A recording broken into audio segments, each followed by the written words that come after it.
Okay, so welcome back to another lecture, guys. And today we are going to learn the topic that is WH question. How to make WH question. So definitely you will see the question on this कि make WH question. Definitely for 1 marks, for 2 marks, definitely you will see, है ना. आणि हा पण tenses वरच basic आहे. ठीक आहे. तुम्ही म्हणाल सर नाही मी टेन्सेस अरे टेन्सेसच बेसिक आहे. Without tenses you can not further pursue the grammar. So best आहे की तुम्ही 12 टेन्सेस चांगल्याने प्रिपेअर केले पाहिजेत. ठीक आहे. So let's start this topic. First of all WH question म्हणजे आपण काय करून राहिलो रे, असर्टिव्ह सेंटेन्सला इंट्रॉगेटिव्ह मध्ये चेंज करत आहोत. ठीक आहे. हां ठीक आहे. असर्टिव्ह सेंटेन्सला आपण इंट्रॉगेटिव्ह मध्ये चेंज करतो. तर इंट्रॉगेटिव्हचे दोन टाईप असते, एक WH क्वेश्चन, एक येस नो क्वेश्चन. ठीक आहे. तर लक्षात घेतलं पाहिजे का यालाच आपण वर्बल क्वेश्चन ही म्हणतो. ठीक आहे. वर्बल क्वेश्चन ही म्हणतो आपण WH क्वेश्चनलाच. ठीक आहे. तर आता काही फरक नसते, फरक म्हणजे या दोघात फरक आहे, पण आपण जेव्हा आन्सर बनवलं तर त्याच्यामध्ये जास्त फरक नसते. ठीक आहे. Yes no question verbal question एकच असते, which starts with the helping verb, direct helping verb पासून ॲम इज आर आहे ना. तर याचं आन्सर तुम्हाला एक तर यस किंवा नो भेटू शकते, म्हणून त्याला येस नो क्वेश्चन म्हणते. For example if I ask you have you studied today, तुम्ही आज अभ्यास केला का, तर आन्सरसाठी दोनच ऑप्शन आहे का, एक तर यस किंवा नो. तिसरा ऑप्शन आहे का, नाही. तर तिसरा ऑप्शन मोस्टली WH क्वेश्चनमध्ये भेटते, राईट है ना, की वाय वेन वेअर. ठीक आहे. म्हणून ते WH क्वेश्चन वेगळं, म्हणून याला येस नो क्वेश्चन भेटते, कारण दोनच आन्सर आहे, एक तर यस किंवा नो. तर ते एकच आहे yes no question verbal question. हे पण कसं बनवते सांगतो. ठीक आहे. So let study in detail. Next slide will take. तर आता फॉर एक्झाम्पल आता बघा, हा जो टॉपिक आहे WH क्वेश्चनचा 1-2 मार्क्ससाठी तर मिळेल तुम्हाला डेफिनेटली.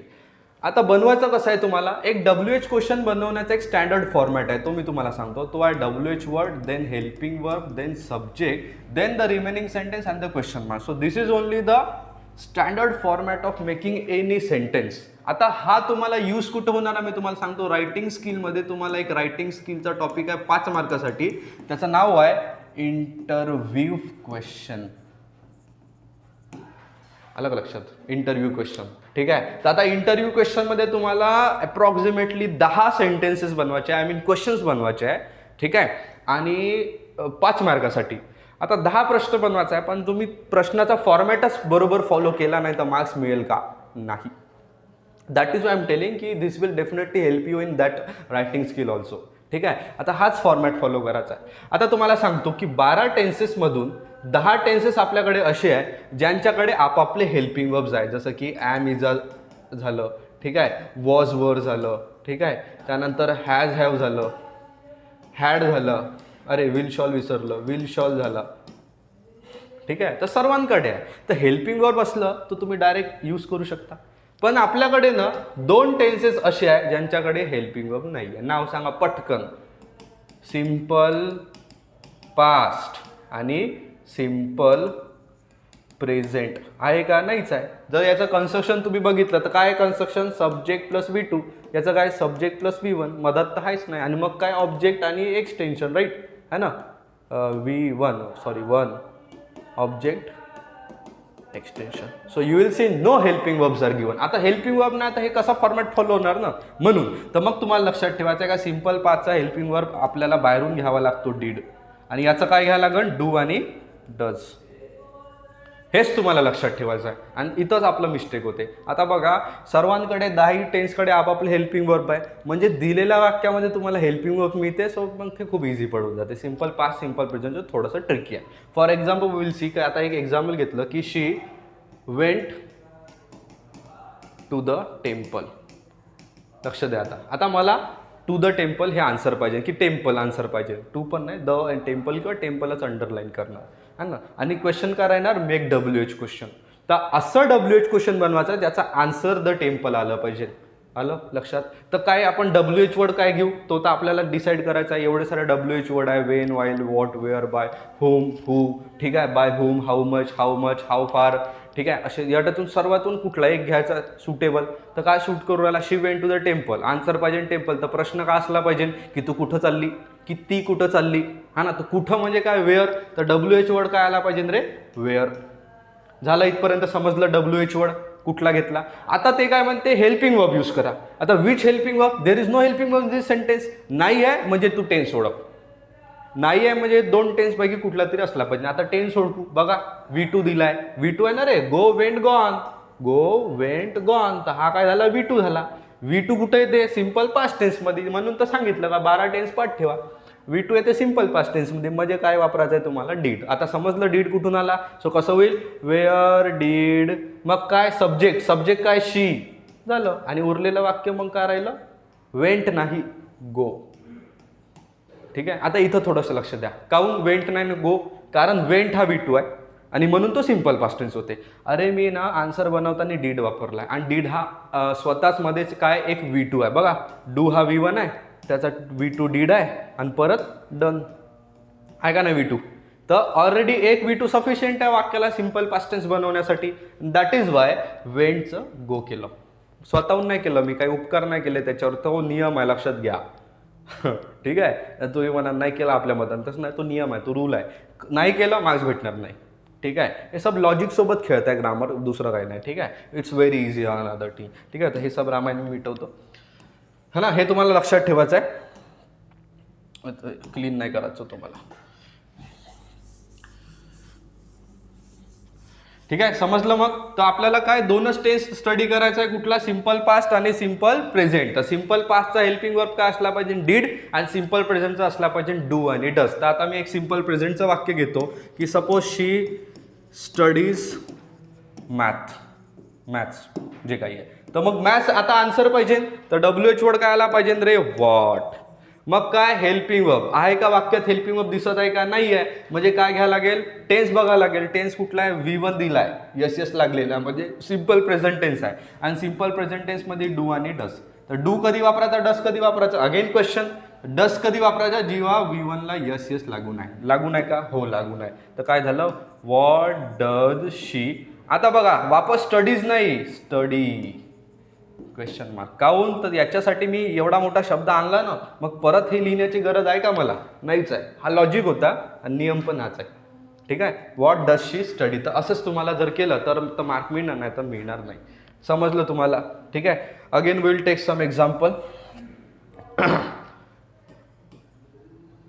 जसं की आय स्टडी मॅथ म्हटलं. आता हेच वाक्य जर आता मी सब्जेक्ट बदलवला आणि आन्सर मला हेच पाहिजे, तर सुरुवात वॉटपासूनच होईल. तर आता बघा, स्टडी V1च आहे, म्हणजे सिम्पल प्रेझेंट पैकी सिम्पल प्रेझेंट आहे, तो डू डस पैकी काहीतरी घ्यायला लागेल. तर जेव्हा वर्बला यस लागू नाही तेव्हा तुम्ही घेणार डज, आणि जेव्हा नाही लागू नाही तेव्हा तुम्ही घेणार डू. तर काय घेणार, व्हॉट डू आय स्टडी. समजलं तुम्हाला. So this is how you have to make, है ना. आणि जे बाकी जे टेन्सेस आहेत त्या सर्वांमध्ये ना रे हेल्पिंग वर्ब असते, तर तुम्ही लिहू शकता आरामात. आता बघा, for example, I am writing a letter. ठीक आहे. अ लेटर मला आन्सर पाहिजे, तर कसं आन्सर होईल, व्हॉट, हां बघा दिलेला helping verb, what am subject I writing. बस मागं पुढं तिथंच करायचं आहे, त्याला WH वर्ड लावायचं आहे, संपला विषय. नाही का सोपी. तर असे तुम्हाला 12 टेन्सकडे आपापले हेल्पिंग वर्ब आहे. विल असन विल घ्या, शॉल असन शॉल घ्या, है ना. फक्त 2 टेन्स, कुठला रे, सिम्पल पास्ट आणि सिम्पल प्रेझेंट. ठीक आहे. त्याच्यामध्ये तुम्हाला ओळखा लागते का, सिम्पल पास्ट असेल तर मी डीड घेणार, प्रेझेंट असेल तर डू पाहिजे, डू डस पाहिजे काहीतरी एक घेणार. ठीक आहे. तर एवढं सोपं आहे मला, काहीच नाही याच्यामध्ये. समजलं तुम्हाला. तर हा स्टँडर्ड फॉर्मॅट तुम्हाला लक्षात ठेवायचा आहे. ठीक आहे. Let's drink some water. Let's बोललो मी, त्याचा फुल फॉर्म असते लेट अस. तुम्ही पण प्या पाणी. It is very important to be hydrated. ठीक आहे. मला बी माहीत होतं, मी पण पाणी खूप कमी प्यायचो, पण पाणी पिणं खूप इम्पॉर्टंट आहे, नाही का. आणि तुम्हाला तर आहे, आता परीक्षा पाहू आपली. ठीक आहे. बाहेरचं खाणं पिणं सोडून द्या, 1 महिना नका खाऊ, काही नाही होणार आहे. ठीक आहे. पुढच्या महिन्यात परीक्षा आहे तुमची बोर्डाची, नाही का. So you have to be strong from inside, from outside, from mentally, from physically, both, right. That is why. So it is all about the WH question. आता तुम्ही बनवू शकता, एकदम सोपं आहे. आता याच्यामध्ये अजून एक कन्सेप्ट राहिला आपला, एक सांगतो मी. ठीक आहे. एक एक्सेप्शन आहे याच्यामध्ये, जो मी फॉर्मॅट सांगितलं ना तुम्हाला, का सर WH वर्ड घेतलं, मग हेल्पिंग वर्ब घेतलं, मग सब्जेक्ट, उरलेला वाक्य question mark. So this is a what we can say one standard format of making a sentence. आता याला एक एक्सेप्शन आहे हूचा. कशाचा, हूचा. ठीक आहे. आता एक एक्झाम्पल घेतलं काय घेऊ एक्झाम्पल, हां for example my wife prepared the dinner. ठीक आहे, आता हे वाक्य आहे ना, the dinner, sorry the dinner नाही पाहिजे मला आन्सर, थांबते. ठीक आहे, आता मला आन्सर पाहिजे माझी वाईफ, माय वाईफ. ठीक आहे, आन्सर पाहिजे my wife. Okay, answer. So my wife prepared the dinner, माहीत नाही, कलयुग चालू आहे, माहीत नाही. ठीक आहे, स्वतःच बनवा लागेल आपल्याला, आता बी आपण स्वतःच बनवून राहिलो. तो माय वाईफ प्रिपेअर्ड द डिनर, आता मला माय वाईफच पाहिजे, आन्सर पाहिजे माय वाईफ. ठीक आहे, सो WH वर्ड काय असला पाहिजे रे, हू. बरोबर की नाही, हूच असेल ना, वेन वेअर तर येणार नाही, तर हू आला पाहिजे.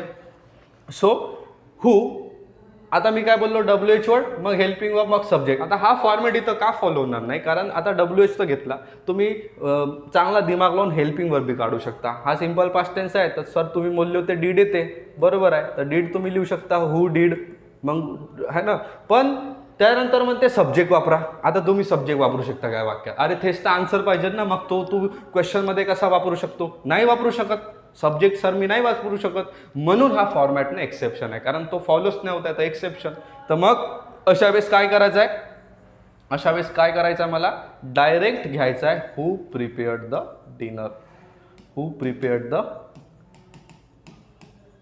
आणि लास्टमध्ये क्वेश्चन मार्क असला पाहिजे. So this is how you have to make the. तर हा फक्त हूचा कन्सेप्ट आहे, जो की एक्सेप्शन आहे. आणि त्याच्यानंतर बाय हुम पण असू शकते, जर पॅसिव्ह व्हॉइसमध्ये पण वाक्य आलं तर बाय हुमसाठी पण हाच है ना एक्सेप्शन असू शकते, तर एवढं लक्षात ठेवा. ठीक आहे, बाकी जर तुम्ही अजून सेंटेन्सेस जर सॉल्व करण्यासाठी बघितले, ठीक आहे, तर जसं की शी studies very hard,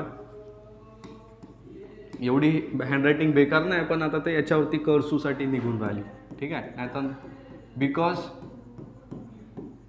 she wanted to clear the exam. Now see, I want all this as a answer. Because पासनं पूर्ण एक्झामपर्यंत आन्सर पाहिजे मला. ठीक आहे, तर WH वर्ड कोणचा आला पाहिजे सांगा लवकर, है ना. शी स्टडीज व्हेरी हार्ड, बिकॉज पासून आहे, कारण दिलाय, तर मग आपण प्रश्न काय विचारू, वाय, काऊन, है ना, का असं, तेव्हाच तर व्यक्ती बिकॉज वरून वाक्य सुरू करतील. So what is our WH word, Y. हां, स्टँडर्ड फॉर्मॅट आठवा काय, पहिले WH वर्ड, मग हेल्पिंग वर्ब. हेल्पिंग वर्ब काय इथं बघा, शोधा लागेल, नाहीच आहे, तर सिम्पल प्रेझेंट टेन्स आहे, म्हणजे डू डस पैकी काहीतरी घ्या लागेल, है ना. तर बघा यस लागून आहे, तर काय घेईन, डस घेणार, तर वाय डज शी, आणि वापस स्टडी करणार मी, लक्षात घ्या, स्टडीज नाही, स्टडी करणार, स्टडी व्हेरी हार्ड आन्सर नव्हतं ना, तर मग व्हेरी हार्ड पण आलं पाहिजे याच्यामध्ये.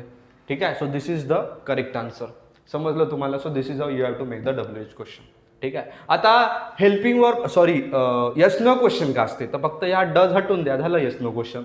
Does she study very hard, ती जास्त अभ्यास करते का, यस किंवा नो, दोनच आन्सर येणार, तर हा झाला यस नो क्वेश्चन. तर यस नो क्वेश्चनचा बी फॉर्मॅट का असते, helping verb, subject, remaining sentence आणि question mark. This is the format of yes no question, लक्षात ठेवा. फक्त WH वर्ड रिमूव्ह करून द्या पुढचा, म्हणजे तुम्हाला हे है ना. आता सपोज मी WH वर्ड गायब केला, तर हे काय झालं, does she study very hard, हा झाला यस नो क्वेश्चन, बस एवढंच आहे. आणि जर WH वर्ड पुढं लावला तर हा झाला WH क्वेश्चन.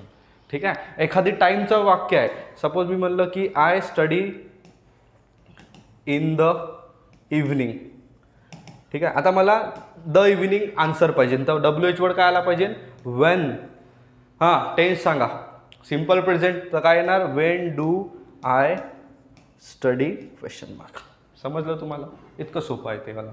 ठीक आहे ना. तर आता याला यस नो क्वेश्चन बनवायचं असेल तर का वेन हटून टाका, डू आय स्टडी, मी अभ्यास करतो का, आन्सर एक तर यस होईल किंवा नो होईल, तर मग झालं ते yes no question. Verbal question पण त्यालाच म्हणतो. कशाला म्हणतो, ज्याची सुरुवात हेल्पिंग वर्ब पासून होते. ठीक आहे, तो I am writing a letter जर असे असेल, I am writing a letter, लक्ष द्या.